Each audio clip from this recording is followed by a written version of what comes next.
Mr. Speaker, I move to recognize the gentleman from the 1st District of Batangas, Congressman Leandro Leviste, for his Any interpellation. objection? Chair hears none. The gentleman from Batangas has the floor. Thank you, Mr. Speaker. Mr. Speaker, alam ko po marami tayong ibang agenda pa, kaya hindi po ako magtatagal basta papayag si Chairman Kimbo sa aking mga panukala patungkol sa Section 23, Suspension of Value-Added Tax and Excise Tax. Mr. Speaker, tulad ng nabanggit ng iba, noong Marso, ipinasa natin ang panukalang batas para bigyan ang Pangulo ng kapangyarihan na isuspende ang excise tax sa langis, ngunit hindi po ito ginamit para sa diesel at gasolina. Ang ating butihing chairman ng Ways and Means Committee ay nagpahayag din noong Abril 14 na dapat suspendihin ang value-added tax sa langis for 60 days dahil any foregone revenues could already be offset by gains realized in the first quarter, and if you reach a particular threshold on collection ng VAT, pwede na tayong mag-suspend kasi may windfall na tayo. May I ask the good sponsor if I can get your support that we amend Section 23 from the President may suspend for a period not exceeding 60 days to the following shall be suspended for a period of 60 days. At the appropriate time, that can be done. But if you ask my opinion today, I don't agree with it because this is an executive decision. If you do that, you remove the bare essence of why we passed this. We passed this legislation for the executive, for it to be armed to address what it feels like is needed to be done. It's a political decision. So ultimately, to say that it has to be suspended and it's going to be mandatory, I think removes the essence of what Article 6, Section 23 is, which is the delegation of this legislative power. So, but at the appropriate time, the gentleman is free to make the necessary motion if he so wishes. But obviously, it's not something that I cannot act on right now. Ako po ay nai-inform lamang sa magandang analysis ng butihing chairman ng Ways and Means Committee na mismong nagpahayag noong April 14 na dahil sa windfall ng collection natin sa unang quarter ng 2026, noong Abril pa, kaya na nating suspendihin ang value-added tax ng 60 days. Hindi po ba totoo na dahil sa windfall, kaya natin suspendihin ang value-added tax ng 60 days? Hindi po eh.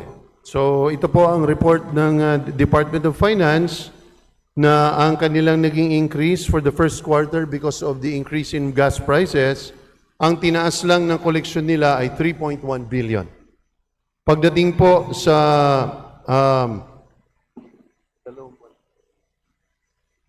for March and April, kasama ang 3.1 nung March, ang naging increase lamang nila ay 11.9 billion. So mababa siya. Pero para sa akin, ang dahilan kung bakit sa naniniwala akong dapat siya masuspinde ay hindi dahil sa windfall, but really, more importantly, it was in my mind needed by the people at that point in time, regardless of whether there was a windfall or not. I felt like at that point in time, it was much needed, regardless of the financial cost, because the moral cost was going to be higher at that point in time. Fortunately, gas prices have gone down and have stabilized. So whatever situation we were facing then, it is not as gruesome as we thought and as we were experiencing then. Thank you, Mr. Chair. Bumabase lang po ako sa pahayag ninyo noong April 14 na sinabi ninyo na dahil sa windfall, kaya na nating suspendihin ng 60 days ang VAT. Ngunit, dagdag ko din dito yung dahilan mo na kahit hindi ito the case, moral na isuspende natin ang VAT dahil hindi makatarungan na mas tumaas pa ang kita ng ating gobyerno sa panahon na naghihirap ang ating mga kababayan. And on your point that we are creating a power to grant to the executive, alam naman po nating lahat na nasa kapangyarihan ng Kongreso na mismo magdesisyon na isuspende na lang ang VAT at ang excise tax. Ibig niyo po bang sabihin, Mr. Chair, sa ngayon, tutol kayo sa pagsuspende ng VAT at excise tax? Huwag nating sabihin gusto nating ibigay itong kapangyarihan sa executive. Sa tingin niyo po ba, dapat o hindi ba dapat isuspende ng Kongreso ang VAT at excise tax sa langis? Ako naniniwala akong dapat siyang isuspinde. Personally, naniniwala ako sa panahon ng krisis. Pero ang krisis ay wala tayong, we don't have the necessary measure to see whether how impactful that crisis is. That's why it's a delegated power, much like any other emergency power. We let the executive do it. And we express our sentiment. And in fact, I continue to express my sentiment that they should have. But if you are telling us that we should automatically suspend it for fuel today, I don't agree with that methodology, because the methodology is we give it to the executive, we make them decide, at kung sila'y nagkamali dyan, sisingilin natin sila later on kung nagkamali sila sa kanilang desisyon. Mr. Chair, sabi ko po, hindi ko po patatagalin ang aking mga sinasabi dahil alam ko po nandito po ang ating speaker at nahimay naman natin to sa komite ng matagal na, pero ang aking panukala ay i-amend ang Kalinga Act para hindi na po ito maging katulad ng nakaraang bill na bibigyan lang ng kapangyarihan na baka hindi gagamitin at isususpindi na sa period ng 60 days ang value-added tax sa langis. Sana papayag ang ating speaker, ang ating chair, na ito ay tatanggapin sa period of amendments. Mr. Chair, pwede bang maging bukas ang inyong isip na pagdating natin sa period of amendments, ipapasok natin ito sa Kalinga Act? Mr. Speaker, between you and me, sisiguraduhin ko mas bukas ako kaysa sa ibang pinag-iisipan. Salamat, Mr. Chair. At panghuli, tungkol din sa Section 23, nais ko rin tanungin si Mr. Chair kung bukas din ang kanyang isip na magdadagdag tayo dito ng probisyon na ang Section 106 ng NIRC ay amendahan din para ang value-added tax sa lahat ng goods and services ay ibababa mula sa 12% patungong 10%. Kung papayag po si Mr. Chair, para sa lahat ng mga kababayan nating nanonood ngayon, pwede sa pagpasa ng panukalang batas na ito, ibabalik na ang 12% VAT sa 10%. Payag po ba si Mr. Chair na ang VAT ay ibalik sa 10%?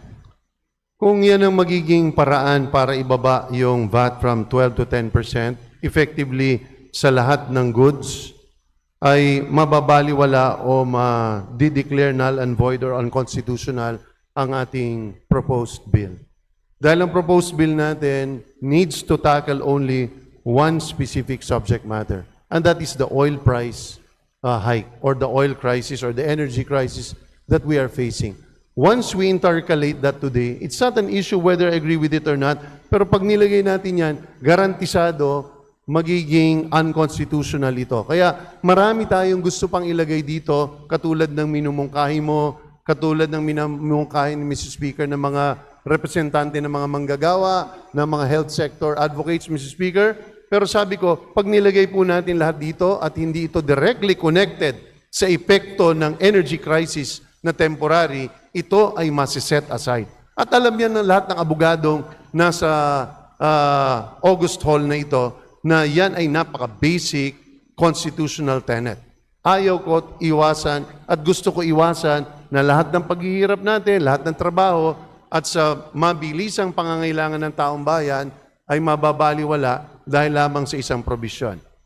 Ang sinasabi ni Mr. Chair ay ang pagbaba ng VAT mula 12 patungong 10% ay hindi tukon sa oil crisis. At sa aking pananaw, ito po ay certainly tugon sa oil crisis. Kaya hindi naman dapat maging dahilan ito na isatabi ang panukalang ito. Ngunit kung Hindi ko papayag sinabi din- yun, Mr. Speaker. Hindi ko sinabi hindi yung pagtugon. Ha? Ako'y hindi Batanggenyo, ako'y Marikenyo. Mas magaling kayo sa pananagalog at Pilipino. Pero namnamin mo yung pananalita ko.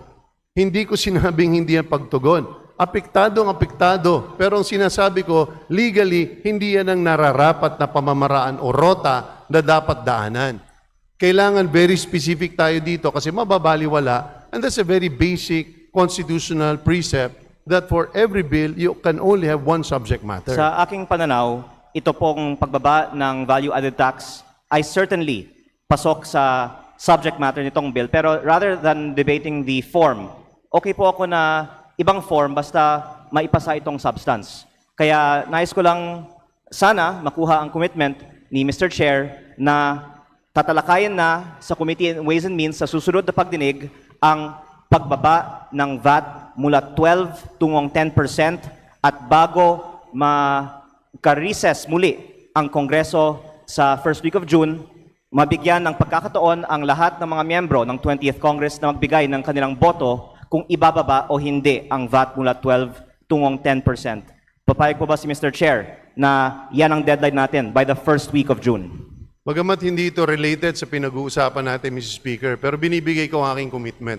At ang commitment na hinihingi ko pabalik, bagamat wala akong naririnig pang mabigat na mga argumento pagdating sa numero, kung magkano ang kikitain, anong magiging overall effect kapag binabaan natin ang VAT, magkano ba ang magiging gains, windfall gain ng ating lipunan, ng bawat pamilyang nagpapakahirap, hindi pa natin pinag-uusapan yon. Pero ang challenge ay binibigay ko. Sabi nga po, para mapagbotohan, kapag siya nakakuha ng pirma ng majority, ako na mauna, pipirma ako dyan para ibabayan. As soon as you're able to get the signature majority of the members of the Ways and Means Committee, akong mauna, ipapasa natin yan sa ating committee. That is my commitment. Salamat, Mr. Chair. Baka imbes na kailangan sa labas ng mga pagdinig natin pag-usapan itong bagay, baka pwede sa committee mismo mag-manifest ng posisyon ng mga miyembro ng Ways and Means Committee para malaman na rin ng kanilang mga constituents kung gusto nila ang VAT ay 12% o 10%. Kaya baka sa susunod nating pagdinig pwedeng i-manifest nito transparently for the information ng sambayanan. Mr. Speaker, kung wala kang masahanaping mas transparent pa kundi yung papel. Unless natatakot ang aking kaibigan na hindi siya makakuha ng pirma. Malinaw, kung hindi sino pipirma, yung taong yun ay hindi supportive. Ano Opo. pa pag-uusapan doon? Pareho naman po ang But you ating cannot tingin, hold Mr. Chair. hostage a process. I'm giving you a way out by which I myself will personally sign and support your initiative, Mr. Speaker. Pero gawin natin sa tamang proseso. At ako ang mauna, kasama mo ako, kabagang mo ako dyan sa laban na yan. Thank you, Mr. Chair. Whether it's in writing or in the committee, okay po ako sa panukala ninyo na malalaman ng sambayanan ano ang posisyon ng bawat miyembro ng Ways and Means Committee, kung dapat 12% o 10% ang VAT sa mga susunod na mga linggo. And hindi ko na po pahahabaan ng talakayan kung dapat 12 o 10% o kung dapat automatic o discretionary ang suspension ng VAT o excise tax sa langis sa segment na ito dahil narito po si kagalang-galang na Speaker of the House. I believe that we still have the period of amendments to follow for the Kalinga Act. May I just clarify, is the period of amendments going to follow today or will this be on a different day? It will be today. So those of us who are interpolating now still have time to discuss with the chair in between now and the period of amendments some of the proposals that we would put forth.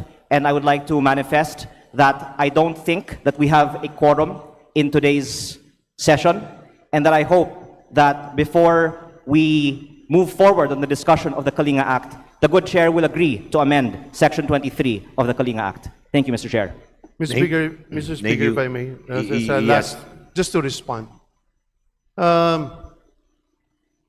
Walang mas matibay pa na ebidensya kundi kasulatan. Ang mga Batanggenyong nakilala ko sa sinaunang panahon, sa kasaysayan, hindi lamang sinusulat sa papel ang usapan. Dugo ang ginagamit para tindigan ang kanilang paninindigan.